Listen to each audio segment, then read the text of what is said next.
امیت گپتا کے بارے میں بتائیں، یہ کیا کردار ہے یہ، اور یہ کیا کر رہا ہے وہاں پہ؟ Thank you Hamid. امیت گپتا جو ہے وہ یہ کہا جا رہا ہے، جو ابھی خبریں جو گردش کر رہی ہیں اس کے مطابق اللیجڈلی امیت گپتا جو ہے وہ جو ہے کووڈ آپریشنز جو ہیں وہ اس میں انوالو تھا. اور آپ کو پتہ ہے کہ جو انڈیا ہے وہ اس قسم کے جو آپریشنز ہیں، کووڈ آپریشنز ہو گئے اور جاسوسی ہے، اور یہ سارا اس میں بہت زیادہ انوالو رہا ہے. اور قطر میں جیسے آپ نے پہلے بھی کہا کہ ان کے جو 8 کے قریب جو نیوی سابقہ آفیسرز تھے نیوی کے، ان کو سزائے موت ہوئی. اور اس کی وجہ یہ تھی کہ قطر میں ان پہ یہ الزام تھا کہ وہ اسرائیل کے لیے جاسوسی کر رہے ہیں. اور پھر آپ کو پتہ ہوگا کہ پھر ڈپلومیٹک سطح کے اوپر بہت زیادہ آپس میں پھر ان کا نیگوسیشنز ہوئیں، اور پھر اس کے بعد ان میں سے تقریباً کہا جا رہا ہے کہ 7 کو تو چھوڑ دیا گیا ہے، لیکن ابھی ایک جو ہے وہ ابھی بھی قطر میں قید ہے. اس کا کور کیا تھا وہاں پہ؟ یہ دیکھیں، امیت گپتا جو ہے نا، یہ تو ٹیک مہندرا جو ٹیک کمپنی ہے اس کا ریجنل ہیڈ جو ہے وہ ہے. اور اس پہ یہ الزام ہے کہ یہ ڈیٹا تھیفٹ اور اس کے علاوہ جو ہے ڈیٹا کو حساس ڈیٹا جو ہے، جو قطری جو مختلف ادارے ہیں یا خبریں بلکہ کہنا چاہیے جو میڈیا آؤٹلیٹس ہیں، انہوں نے یہ کہا کہ یہ ڈیٹا چوری کرا تھا جو کہ حساس قسم کا ڈیٹا تھا، اور جس کی بنا کے اوپر اس کو انہوں نے قید کیا ہے. لیکن یہ میں آپ کو بتاتا چلوں کہ یہ کافی عرصے سے اسی طریقے سے انڈیا جو ہے وہ آپ یہ دیکھیں کہ اسی قسم کے آپریشنز کے اندر جو ہے وہ انوالو رہا ہے. آپ اس سے پہلے چلے جائیں،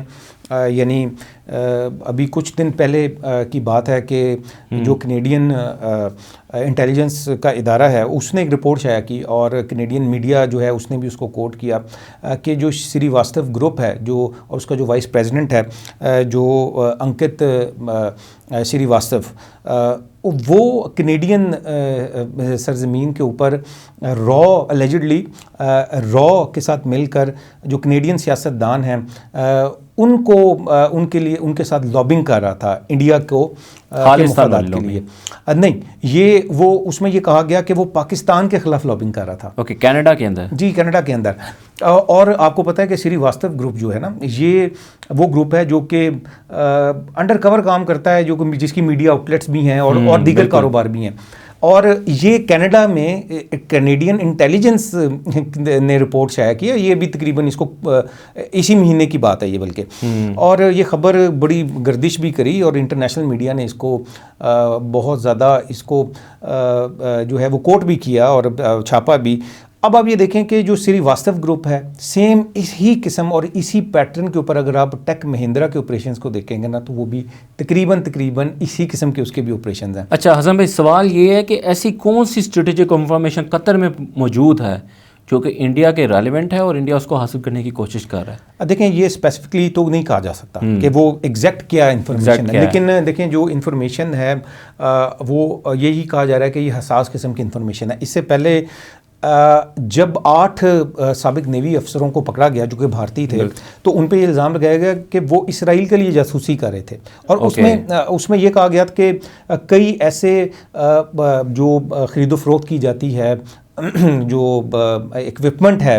نیوی سے متعلق یا بحریہ سے متعلق، اس قسم کا کوئی اکوپمنٹ ہے، اس میں کوئی ایسی انہوں نے جو خرید و فروخت کی ہے، تو اس میں ظاہر سی بات ہے کہ ان کے زیر نگرانی وہ خرید و فروخت ہوئی ہے، تو ان کے پاس ساری انفارمیشن ہوگی کہ کون سا آپ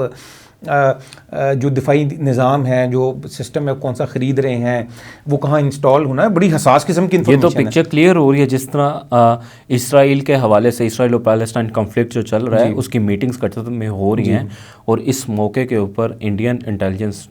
کا وہاں پہ